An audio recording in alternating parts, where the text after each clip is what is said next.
would just love to transition. Lynn, come on up. Christina, come on up. So if you don't have high top chairs, we're just going to have to kind of stand, which feels good to stand. I like standing. My legs work, so I'm grateful I can stand. I'm grateful for those pants. Yes, pants.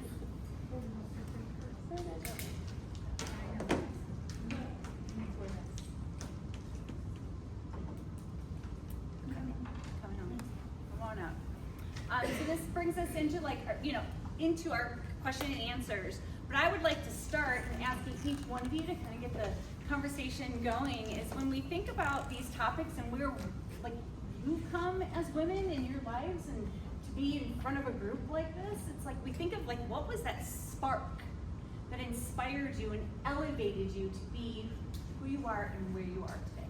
So I'll start with you just because you're right next to me.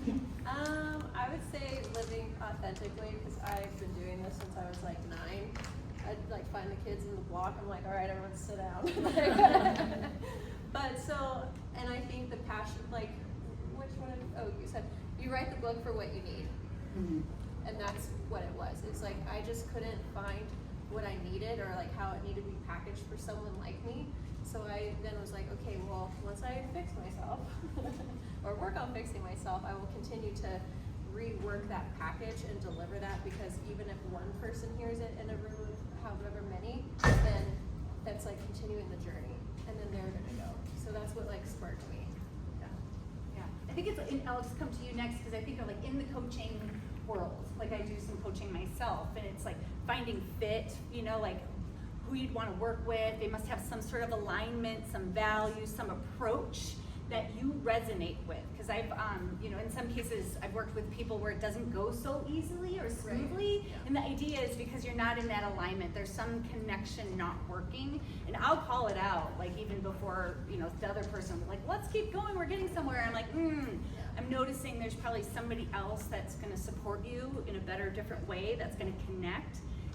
We'll hear something the first time, but by one person, but we'll hear it again from somebody else, and it sticks. It didn't stick that first time. So that's kind of a concept to think about. So when I come back to you, it's thinking of these, different styles that we bring in, even with our speakers and your coaching. I don't know, I'm really intrigued with the transition that you made from just the therapy you were doing into this arena. And I guess maybe what was that thing that elevated you or got you sparked to be where you are today? Yeah, I think when we talk about it as a transition, for me, it is a transition, and yet also at the same time, I feel like I'm just continuing to step up to the person who's always been here. Mm-hmm. And as a therapist, I was based in cognitive behavioral therapy, and I'm very action oriented. I'm on the whiteboard, I'm doing the work. I mean, I had a client who was 27, had 2 kids, and she never drove before, and her husband teaching her wasn't going so well, and so it was a really big fear of hers. And what did we do? We got in a car. I mean, we didn't drive right away, but I'm always been walking alongside with my clients, and I feel like those have been the most magical times that I've had with people. And I wanted to step it up into a place where I could really make a difference in a bigger way, and I felt like that is in coaching, and people are really ready to invest their money and their energy and their time to change what they want to change and to be who they want to be. And that is just the next step for me. And so I'm excited to be there. Speaking has been something that has been on the table for a while. I don't think I've necessarily called anyone and was like, can I speak for you? But I have had a few phone calls over the years, and it just magically happens. And when I do it, I love it. I love connecting. I get very nervous, as maybe you could tell at times, and sometimes I'm not. But I also just love the connection that you have in a room, and your ability to share information and touch someone, and then have them take that and send it off in the world. And there's nothing more magical than that. So, that's great. Yeah. It's interesting if we think about one thing you mentioned also is just all these things that in our past, how they carry us forward, good, bad, whatever we remember, don't remember. And I was probably the kid of let's play soccer and get all the neighborhood kids together. I was kind of that. Yeah, I can I was like, relate to that. And then kind of just the evolution of going back. I did a reflective exercise when I finished my master's last May. Hey. It's kind of like, how did I get here, right? And it's really interesting to think of what are those, like, I call them like moments that mattered in your life, that you took that choice and went in that direction because it felt right. And at one point I was internal working for Colorado Mountain News Media, and I was doing trainings internally for the organization, but I never called myself a trainer or a leader, I didn't own that. And then eventually, like I'm now, fast forward, growing for leadership, and I'm supporting the programs the organization does. And somebody says, Andrew, will you come train for my organization? I'm like, me? Well, you're doing it, and it was just kind of like, huh, I am, but I'm doing it in my bubble. So then it was like, talk the courage. It's like, okay, how do I take this ownership? So it's really interesting, I think, when we go back to kind of like reflective of like, how? And then owning it, right? Finding your brand, saying, yep, I'm gonna do this. It's not gonna be great. I'm sure I'm gonna mess up and tell a bad joke somewhere. Or a point won't land, or I told 4, not 3 things, too much. Anyway. No, sometimes it's like a colon. Yeah. So Lynn. And I always say never bring up a new topic. I totally brought up a new topic at the end. Same question? Yeah, same question. Yeah. I love connection. Like synergy. I love that. And I found it for the first time doing improv. So as you know, this was like an improv game, and I love playing games. I love winning games. But I'm I'm actually not really competitive. But it just sort of because I love. No, I am. I joke that I am, but I really love ensemble. I really love working collaboratively. I love, and that was the foundation. Was presence, and I went to sleepaway camp my whole life, and that's what you did. Smoke cigarettes in the back of the bunk, and you just hung out with people and played games and really connected on the deepest level. Even at 10 and 7, you demanded presence from other people. And now I figured out a way to make people play, to give them that spark, because it's like you said, giving the spark is just as good as getting the spark. Questions? I don't smoke anymore. Anything. I don't smoke anything. Nothing. Were you smoking at 7 behind the bunk? I know. But no, it was another time, as you know. I'm a vegan and I'm smug now. So. Well, that was just this. Questions on any of the topics? Any of the? Yeah. Awesome. Mm-hmm. One thing I liked about your day is I literally felt like different parts of the break were firing, which I thought was interesting because really you're talking about one topic, but then you're looking at these different ways Yeah. to think about the topic. The other thing I thought of, which I thought would be fun, is I thought it would be interesting, and I don't know if you've ever done this before, like the person, because we switch tables, and I have seen this not, but if the people who, whoever's idea I ended up with, if they're willing to part with this, I think it'd be fun to have the originator look at this and just for the entertainment of it, and see what they went with it. I think it's a great idea. I love that. Back to In a improv. longer workshop, it would be the perfect thing to do. We can all It's so do good. selfie shorts. Yes. Yeah. That's a great idea too. No, it's not. Okay. Well, that's it. That's what I love about improv in my second book. Yes and, the whole philosophy of yes and most people are familiar with this idea of yes and. That in the brainstorming part, everything is on the table. Everything is negotiable. All right, let's try that. Let's see what happens. Yeah. Oh, I thought you were asking questions. You were just messing with your glasses and hair. Awesome. Amazing. Go. Oh, yeah. I love hearing your stories, all of you, just really describing how failure has become an opportunity for growth instead of a stopping point for you. Myself, I turned 60 this year, and I feel like I'm the best, most authentic version I've ever been myself because of these blips in the road. And each one of you has told a story by being authentic about yourself and being transparent of how all these different stops or changes or opportunity for change has had you grow into who you are now. So thank you for sharing all those stories, because that is what inspires the rest of us to really reach out and take that stretch. So that's what you all have in common. Thank you. Thank you. Question? I came up with one for each of you just in case there weren't questions. Awesome. Christina, how can we recognize like what we bring from past experiences and not let that hold us back from like connections and relationships? Because I think a lot of times that happens so subconsciously, we don't even know. And I don't want that. I think that's a powerful question.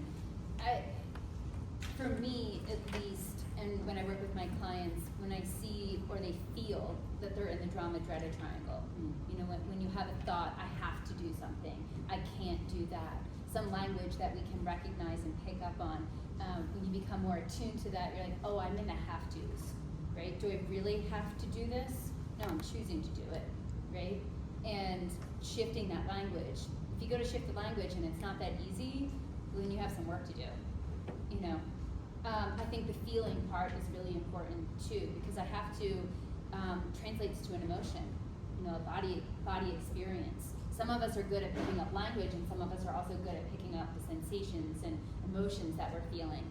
And so, what is the emotion that comes up for you when you're in, per se, I have to, or when you feel stuck in something, and really getting familiar with that, with the emotions that you often have in those patterns, and checking in, like, hey, what is this emotion telling me?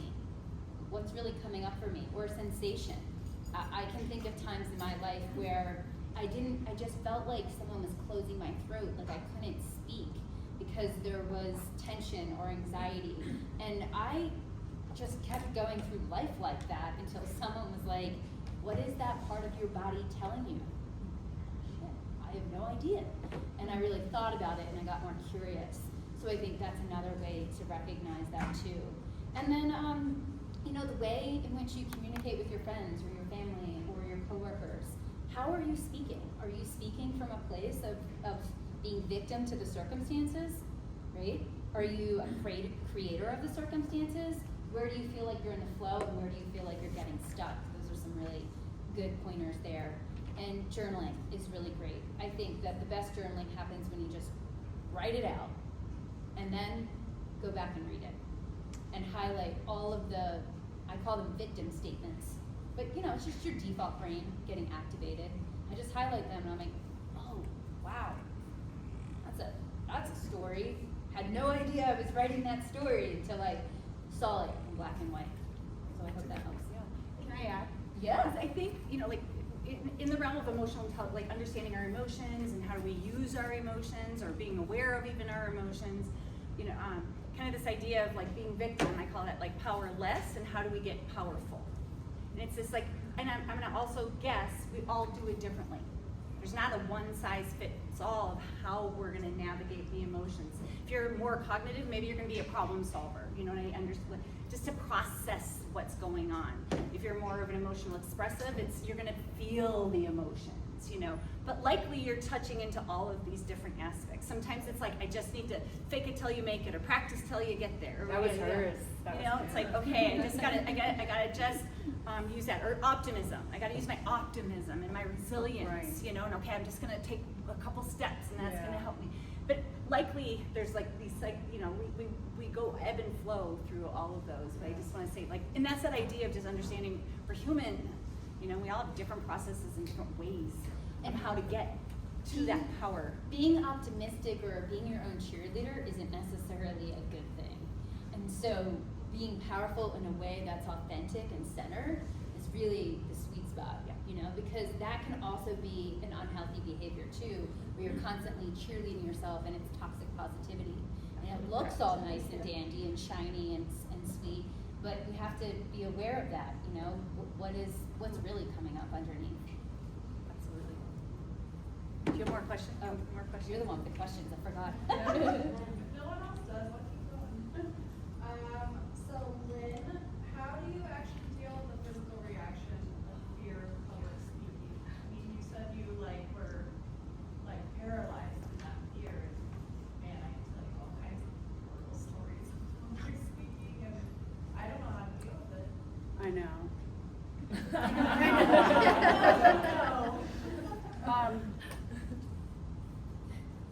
I wasn't kidding about the beta blocker. I took a beta blocker. It got so bad that it was like putting, sorry, can I be honest? Yes. Like, it was so bad. It was, and within 20 minutes, it was like putting on, I'm not like promoting, but for me, it was like putting on glasses.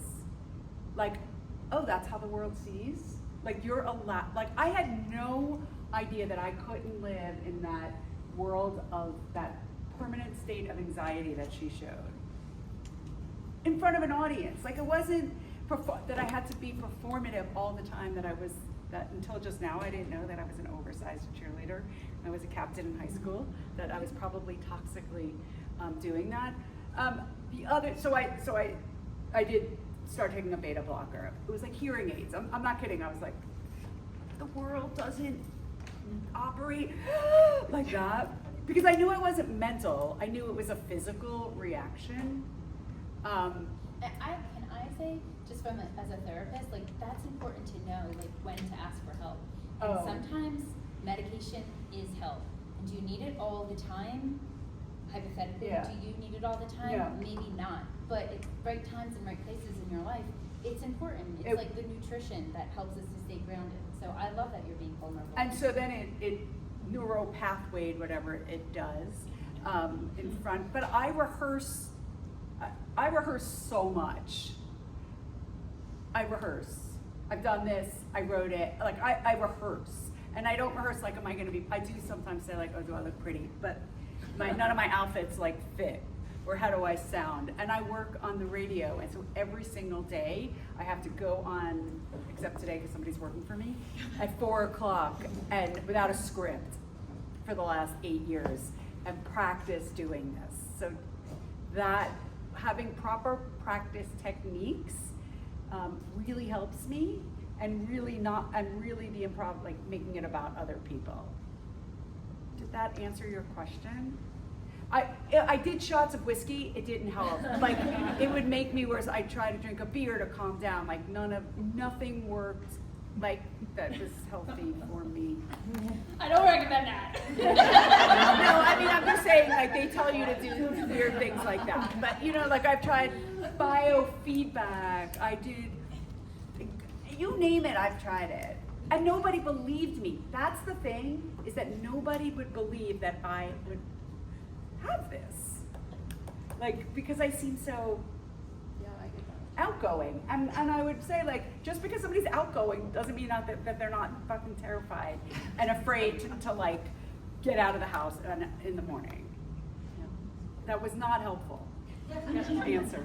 I think I have a follow-up for you, because there's a difference between speaking, like right now, you're unscripted, and you're still doing public speaking, and to me that feels more comfortable than having a scripted official speaking position. Mm-hmm. And it's almost like the more I rehearse, the worse I am, because as soon as I trip over what I've rehearsed, then I'm like Yeah. not in that candid brain. Yes. And if you can talk about that a little Yes. So you said cognitive. I'm a very, as you can tell, very kinesthetic person. So I have to buy clothes, try them on, return it. I have to buy everything and then return it. I have to feel things. So I know that about myself. That's part A of what I'm saying. I needed to have a few notes. Even though I wrote it, I was afraid, like, what if I forget some of those things? So I'm an actor by trade, as I said. So I'm used to the script, I'm used to listening, I'm used to feeling the audience. I know when to take pauses or not.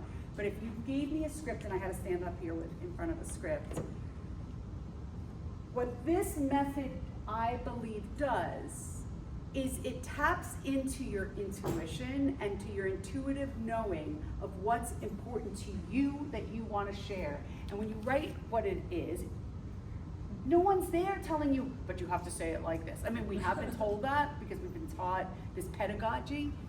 Am I going off on a tangent? Okay, we've been taught this pedagogy of like, stand here, speak this, say it that way. And it's all, Yes. it's not all BS, but it's mostly all BS. It was like a game of telephone that was passed on to us. So when we pick 3 things that are important to us, that we know, we're the freaking experts on, we do those jobs day in and day out at the bank, at the college. We know what's at the schools. We know those 3 things that are the most important things we want to share. And we're passionate about it because we're pissed off or we're excited by them at the possibility and the vision of them. And so when you stood up and you talked about being a steward of the land, we were all like, how the hell did she write that? Right? Like, truthfully, weren't we like, how the hell did she write that? Because it meant something to you, and you said, these are my 3 values. I forgot what they were, but they were, because I was so blown away by like, because we know what we want to say. But then there's that other voice that says, doubt yourself, second guess yourself. This is not what the board wants to hear. I can't stand in front of the board and tell them that. Who said? But my whole thing is like, I'll lower my register. Why can't you? Why can't we stand in front of the board and say, we got some problems here in River City, and I have some solutions to those problems. Did that answer? So when you know what you're gonna say, of course you're gonna write it out a bit. I agree with you. But when you rehearse it over and over and over again, and that's what I mean, like I'm gonna walk in and I'm going to draw this board and I'm gonna say, I don't know my right hand from my left hand. And I'm gonna make it sound like I made that up on the spot, but I know that. I mean, I don't, but I know I'm gonna get a laugh from you because I've rehearsed it 100 times. That's what I mean by rehearsal. Okay, I hope I didn't get angry. Too angry. Thank you. How do you guys deal with, how do you all deal with imposters? Yep. How do they deal with imposter syndrome? Beta blocker, no. I'll say, it never like goes away, but it lessens. Yeah. So anytime I'm going up to speak or to teach or do something, I'm calm, cool, and collected. Then when it's time, I'm like, do I even know what I'm talking about? Or when I read my bio from somewhere, I'm like, you should delete some of those words. The power words, like you're an expert or you do these things, because then I'm like, am I? But for me to like, it's always there, but it's just like lessened. And the more that I do, the less that is, it's quieter, I guess. But yeah, when I wake up, I'm like, who am I? What do I do? Is this like, that's weird, why am I gonna go do this? But it's just like less and less for me. So the more that I just do the things that are important to me, that I'm turning into like some expert on or something, you know, that it's just powering through it for me because it's something that I believe in. Do you mind if I share? Please.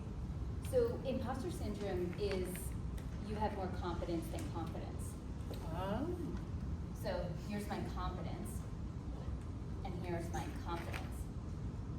This is imposter syndrome. The Dunning-Kruger effect, if anybody knows what that is when my confidence is greater than my level of competence. Kind of looks like arrogance, right?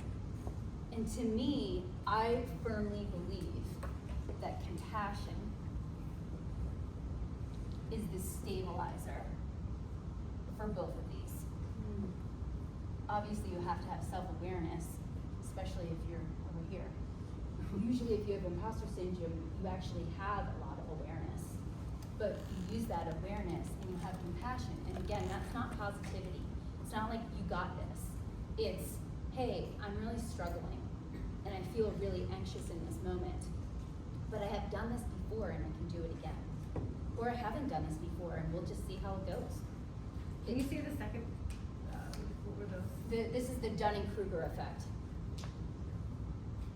where I have more confidence than competence. And Adam Grant talks on this a little bit too. You can Google him, and he has some stuff on that. So that's my answer. Compassion is the key.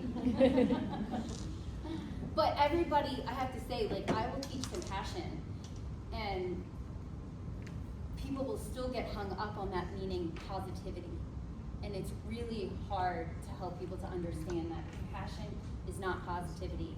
We're not trying to go from negative to positive. Right. You know, if you have, if I have body image issues and I say, I'm fat, and you say, no, you're skinny, you look great, that does not help me. Right. That's never going to help me to change my perspective. Right. But if instead she says, oh gosh, that's a lot. I imagine you're feeling really stressed by that. Tell me more about that. Yeah. Right? I can see that pain, and what would you like to do with it? How can I help you? That's compassion. Yeah. Yeah. The awkward silence. Gotta be more questions. That was really interesting. What was your third question for? Oh. Yeah. So slide on out.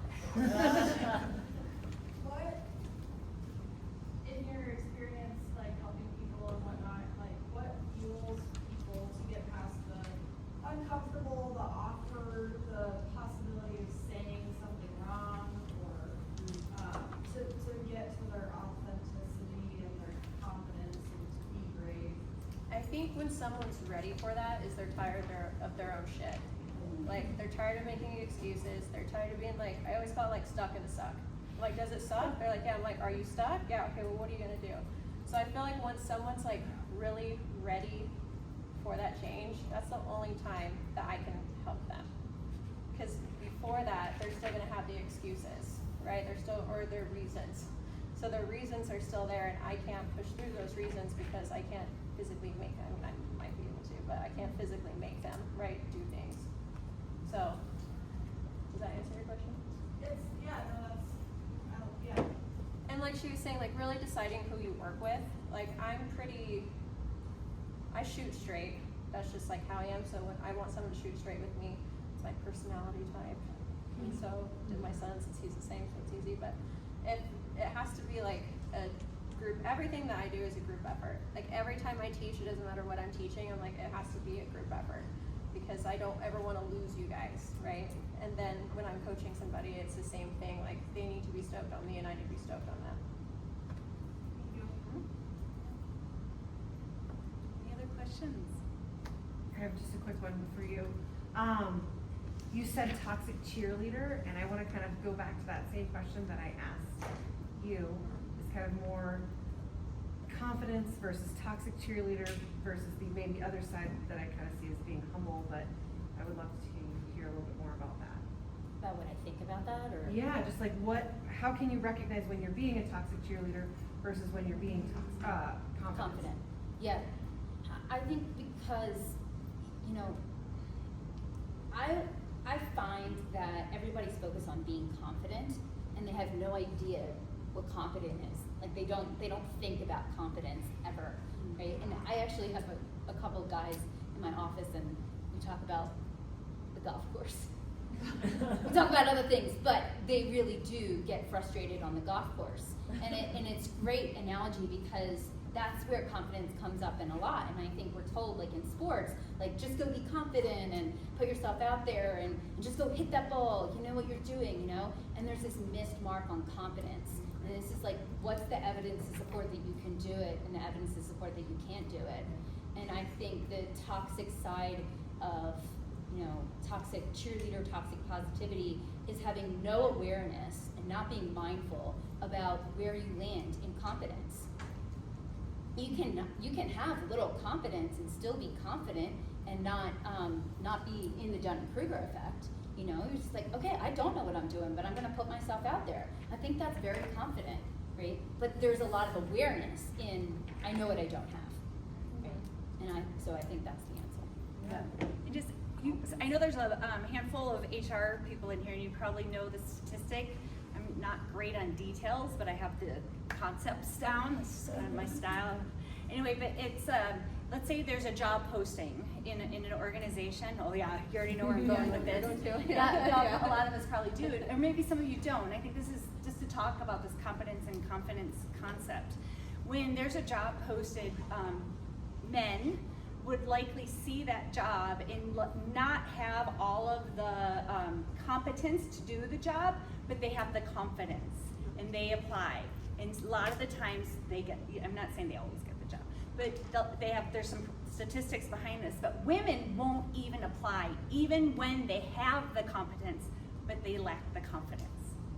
So it's like, oh, right? It's just so interesting. And there's some 60, 70%, I don't know. Yeah, Amy Cuddy's work continues on that, and she's like, the person who goes into the job interview being present and doesn't have, all of the competencies that are supposed to be there, and the other one who does, and is all worried about, are they going to be a good enough fit, right? Well, the person who gets the job has less competencies because they were just more present, and they were less worried about whether they were going to fit in or not. They just had a sense of belonging with themselves, and that's what somebody wanted to hire. They were more concerned about that than they were the competencies.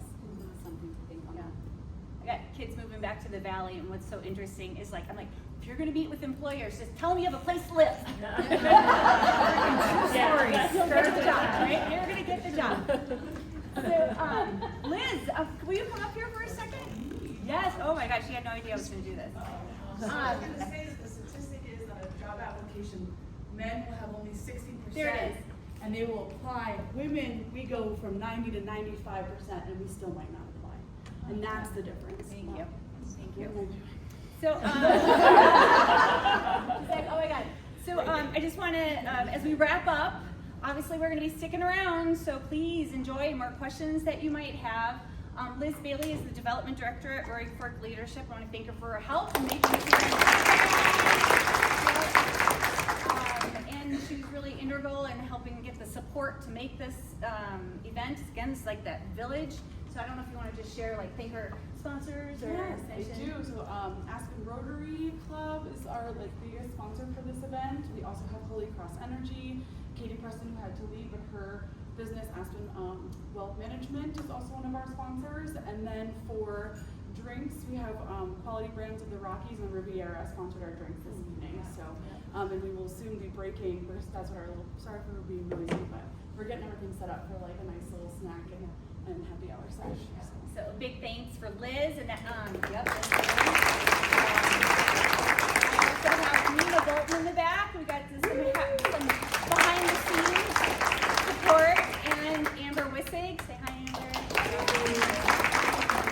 We help, and then Maureen Stepp, who I mentioned, this kind of this vision for this event and bringing women together. We sat and we were probably drinking wine, is my impression, and said, how do we do this? And here we are. And so thank you, Maureen. I think we would probably equally say we inspired each other, and here we are, that spark that happened. So please do mingle. We've got appetizers, cocktails, anything before you, books. Thank you. Fabulous, right, method to get deeper into what you learned today. What I'm going to do as a follow-up, I will send an eval. I would love your feedback because it really helps us. Even ask for who do you know that might be a great presenter for another year, as well as any information I can get for contacts and slides. We'll do that. I think we collected, correct, Liz? We collected if you wanted to even share contact information with each other beyond meeting. So we'll make sure to follow up with all of that information with you as well. A big thank you to you. Oh, thank you.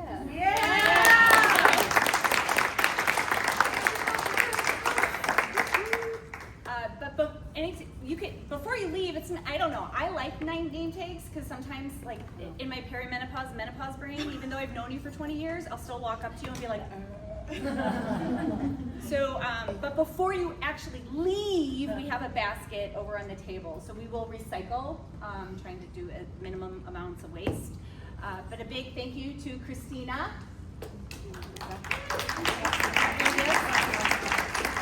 Christine. You get surprises. Wow.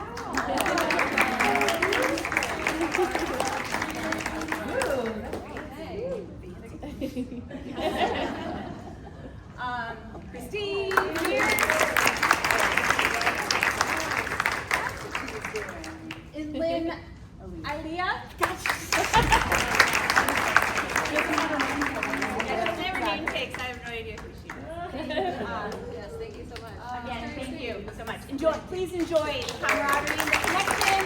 Hope you're inspired and empowered. And There will also be goodie bags on your way out. Oh, yeah, there's And goodie we're bags. setting them up in the hall, so there's goodie bags, mingle. Thank you all so much.